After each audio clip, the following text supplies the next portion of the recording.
꼭지요. 구독, 좋아요, 알림 설정까지 모두 부탁드려요. 안녕하세요. 치킨스탁TV입니다. 유일에너테크의 공모 분석 해볼게요. 회사명 유일에너테크.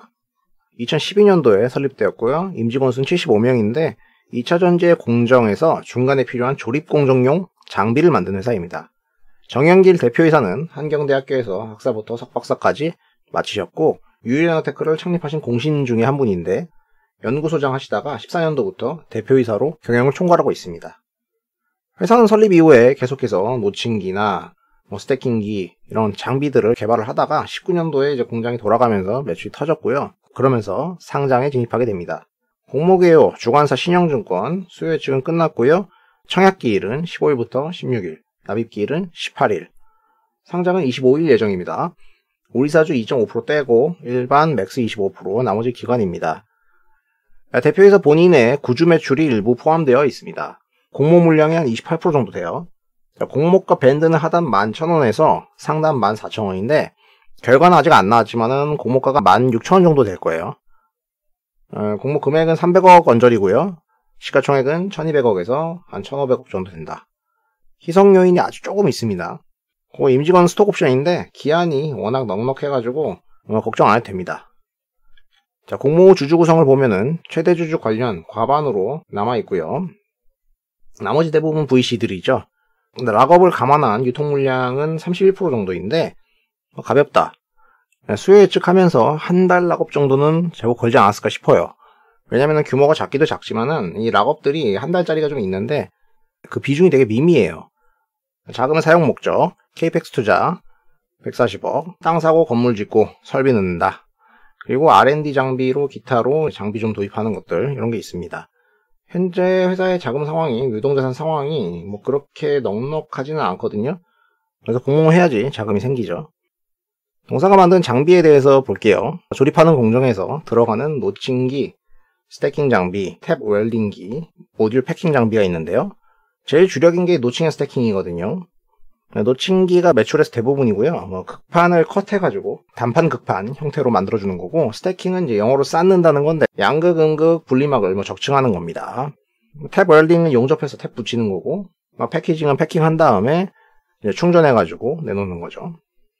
자, 본인들 장비를 쓰면 공정에서의 수율이 좋아지니까 로스가 준다. 그런 말을 하고 있고, 개발을 추가적으로 해서 이런 장비들은 현재 여러 장비가 들어가는 것들을 일체형으로 만들어가지고 하나로 다 할 수 있게 해가지고 고객사의 공간을 효율적으로 하게 해주고 원가 절감 시켜주겠다. 많이 하는 얘기죠. 노칭기가 매출의 대부분이긴 한데 스태킹을 강조하고 있거든요. 그러니까 스태킹을 쌓는 방식이 되게 중요하다 이렇게 어필하는 거죠. 이게 좀 알아봐야 돼요. 기존에는 와인딩형이라고 해가지고 이렇게 동그란 형태로 양극재, 음극재 분리막이 뭉쳐져서 이렇게 들어가거든요. 케이스가 이렇게 들어가겠죠. 이게 보통 원형이나 각형에 쓰는데 여기 이렇게 비는 공간이 발생하잖아요. 그러니까 공간이 비효율적이다. 그러니까 부피는 커지는데 에너지 밀도는 효과적이지 않다. 말려있다 보니까 스웰링 현상, 부풀어 오르는 현상이 발생을 한다. 당연히 충방전을 하면은 그 과정에서 수축하고 팽창하고 이러니까 그런 현상이 발생을 합니다. 어쨌든 스태킹으로 만드는 이런 쌓는 방식은 이게 적다는 거죠. 네모난 데 네모난 게 들어가니까요. 그래서 스웰링이 적고 에너지 밀도도 높아지게 된다. 그리고 이게 파우치형인데 가공하기가 편리하다. 동사가 강점을 발휘하는 쪽이 이쪽이니까 당연히 파우치형에서 매출이 발생을 하겠죠. 얼핏 그렇게 들리는데 사족을 좀 달고 가자면은 맞는 말이긴 한데 일부 어폐가 있어요. 그러니까 원형이나 각형은 스웰링이 있으니까 애초에 공간을 이렇게 좀 띄워놓고 만드는 것도 있거든요. 그러니까 스태킹으로 하면 공간 및 에너지 효율성은 분명히 좋아지긴 하는데 원가 측면에서 파우치보다는 각형 이런 게 좀 싸고요. 알루미늄 케이스 베이스이기 때문에 내구성이 좋죠. 물론 대신에 무게는 무겁지만은 이론적으로는 파우치가 좋은 부분도 있지만은 꼭 다 이렇게 유리하다 말하기는 어렵습니다. 안 그랬으면은 다른 애들은 벌써 다 나가 떨어졌겠죠. 자, 아무튼 다른 장비들도 꾸준히 개발을 하고 있고 스펙업 해가지고 나갈 것이다. 넘어가겠습니다. 자, 로드맵은 현재 파우치형에서 각형으로도 가겠다. 그리고 스마트폰 배터리 장비, 수소, 연료 관련 장비까지 할 게 많네요. 자, 동사의 장비들은 이렇게 생겼고요. 매출의 구성은 대부분 다 해외로 나가죠. 그리고 2차 전지 장비일 거고, 자, 특이한 점은 여기에 구성이 지난 몇 년간 SK이노베이션에 절대적으로 의존하고 있다는 겁니다. 19년은 아니었지만은 현재는 거의 100% 가까이 의존하고 있죠. 자, 글로벌 2차 전지 시장이 커지는 것은 당연하게도 EV, 전기차에 의존을 하고 있어요. 이거 없으면 이렇게까지는 안 커지죠. 그러니까 이 배터리 시장을 공략하는 업체들이 이렇게 있는데, 이른바 K배터리는 그중에서 LG, SDI, 이노베이션이 있죠. 근데 이들이 계속 각각 캐파를 때리겠다는 거거든요. 서로 경쟁을 하니까. 특히나 SK가 최근에 19년도부터 공격적으로 늘려서 올라왔는데, 동사도 이때부터 매출이 늘기 시작하잖아요. 그러니까 요게 이제 23년 이후까지 계속 올라온다는 거고, 동사가 이제 SK의 절대적 매출이 발생하고 있는 이른바 SK 꼬붕이니까, 여기가 늘면 수혜를 볼 거다. 뭐 이런 이야기겠죠. 그리고 이제 너무 의존도가 높은 거 아니냐, 이런 거에 대해서는 중간중간에 혹시 아냐, 이런 회사들도 좀 얻어 걸릴지, 이 정도 그림으로 보시면 됩니다. 그림상 나쁘지는 않지만은 동사에 리스크 요인이 있다고 하면 그것도 SK입니다. 이제 LG랑 SK ITC 소송 결과가 조금 있으면 나와요. 현재 SK가 미국에 상당한 규모를 투자하고 있는데, 또 혹시나 SK가 지면은 향후 공장 같은 경우 계속 진행될 수 있겠냐, 악재 아니냐, 이런 거죠.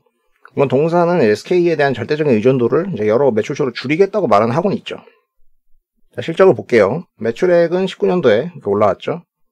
여기서 대폭 이제 흑자 전환해서 영업이익 발생하고 상장 온 거예요. 여기서 OPM은 높은데 20년 보시면은 바로 떨어져요. 매출액이 심지어 36%나 증가했는데도 불구하고 GPM 떨어지는 거 보세요. 그러니까 요거는 솔직히 좀 그렇죠. 판관비는 거의 늘지 않았기 때문에 GPM 단에서의 변화는 이제 수주에서 단가가 까였던가 아니면 좋은 거는 다 이미 들어갔다던가 뭐 그런 거일 것 같거든요. 연간으로 결과는 봐야겠습니다만은 트렌드로 봤을 때는 20년의 이익률은 한 15% 정도로 마무리될 것 같습니다. 자, 피어군을 보겠습니다. 2차 전지 장비들을 많이 파는 업체들 위주로 선정을 했고, 여기서 하나기술하고 A-Pro는 1년 안 됐고 주가도 좀 올라가지고 결과적으로 4개의 업체를 골라냈다. 자, 20년 3분기 연한산 PER 기준으로 평균 27배가 나왔고요. 요거 적용해가지고 주당 평가액이 16,400원이 나왔는데, 희석 요인도 들어가 있고요. 할인율은 이제 15% 정도에서 33%. 야, 역시 2차 전지라 할인율이 얇게 들어갔네요. 자, 실적을 보는데 업체들을 좀 많이 갖고 왔거든요. 여기 장비주라서 얘네들을 분기별로 보는 거는 좀 의미가 좀 적고요. 대강의 트렌드 정도만 보시면 될 것 같습니다. 유일에너테크는 19년도에 올라오고 나서 20년, 21년은 매출액 가이던스만 줬는데 한 600억, 700억 정도 이렇게 갈 거로 얘기를 하고 있어요. 나머지 업체들 V1텍 일부 검사 장비가 있는데 19년도에 안 좋았고 20년부터 조금씩 올라와서 이제 정상화 될 것이다. NS 그냥 하던 만큼 하고 있다. M+ 여기도 줄어들다가 20년부터 이렇게 올라오는 그림이죠. 하나기술 상장하자마자 그냥 테슬라 붙으면서 주가 날아갔습니다. PN솔루션 여기 이제 원익 자회사인데 그나마 실적이 꾸준히 잘 나오고 있는 업체입니다. 이노메트리 검사 장비 쪽인데요. 20년도 별로 안 좋았고 21년도 다시 돌아올 것이다. 데보마그네틱 그냥 하던 만큼 하는 회사인데 20년 안 좋았다. A-Pro 얘도 테슬라 좀 묻어있는데 올라오고 있는데 20년도에는 잘 모르겠다. 특징적인 부분은 이런 회사들을 고려할 때 배수 밸류에이션을 언급할 필요가 별로 없다는 거예요. 장비주들의 실적이 고만고만하거나 그들이 어필하는 내용 대비 종잡을 수가 없다는 것이죠. 그나마 원익자 회사인 PN솔루션 정도 돼야 실적으로 좀 이야기를 해볼 수 있을 것 같고요. 나머지는 이슈 메이킹 정도일 거다. 반도체 장비 같은 거는 그래도 좀 예상이 되긴 하거든요. 근데 여기는 이제 짱짱하다 하는 거에 비하면은 그걸 보여주지 못하니까 어려운 부분이 분명히 있어요. 그리고 너무 다 스몰캡이에요. 시가총액이 한 2천억 원짜리 회사들. 그러다 보니까 자연스럽게 시가총액으로 볼 수밖에 없는데 이게 왜 이익이 꺾이더라도 시총이 오히려 오르는 경우도 있고 이런 거는 비일비재합니다. 피어군으로 봤을 때는 시총 아랫단은 한 1,500억에서 한 1,700억 정도로 보이거든요. 얘가 상장하는 시총이 한 1,500억 정도 비슷하죠. 상당 같은 경우에는 테마성 타면은 3,000억, 4,000억 이렇게 나오잖아요. 공모상장 제값이라고 보면은 거기서 긁어보는 정도가 되지 않을까 싶습니다. 실제로 A-Pro나 하나기술 같은 경우도 1,300억 정도에 상장했었거든요. 상장이 이전에 SK 관련해서 뭔가 보너스성 호재가 나오길 기대하세요. 그게 안 나와도 시장에서는 별 신경도 안 쓸 것 같긴 해요. 과거 이런 업체들이 상장을 하고 나서 흐름을 보면은 거의 오른 애가 없어요. 오를 때는 이제 개별 이슈로 이렇게 움직이다가 20년도에 전기차 주목받으면서 덩달아서 좀 같이 오르는 구간이 있었거든요. 근데 펀더적으로는 20년이 좀 애매했으니까 뭐 그저 그렇습니다. 크게 오르지도 않았어요. 그러다가 상장했던 두 놈, A-프로랑 하나기술만 포스트 IPO 형태로 이렇게 급등하는 모습으로 떠있는 상태라고 보시면 될 것 같습니다. 유일 같은 경우도 상장일 당시에 매도를 하고 포스트 IPO로 바닥을 노려보는 정도가 되겠죠. 자, 아무튼 시장이 20년도의 흐름을 이어가고 있기 때문에 A-프로나 하나기술 따상에 좋은 기억이 있고, 신형 매니아들 작년에 신형으로 재미를 많이 봤잖아요. 그러니까 유일에너테크도 이 흐름에서는 공모 흥행할 걸로 보이고요. 그냥 무난히 진행해도 될 것 같습니다. 펀더적으로는 전 잘 모르겠지만 2차전지에 대한 기대감은 항상 좋은 시초가로 이어졌거든요. 이상으로 마무리하고요.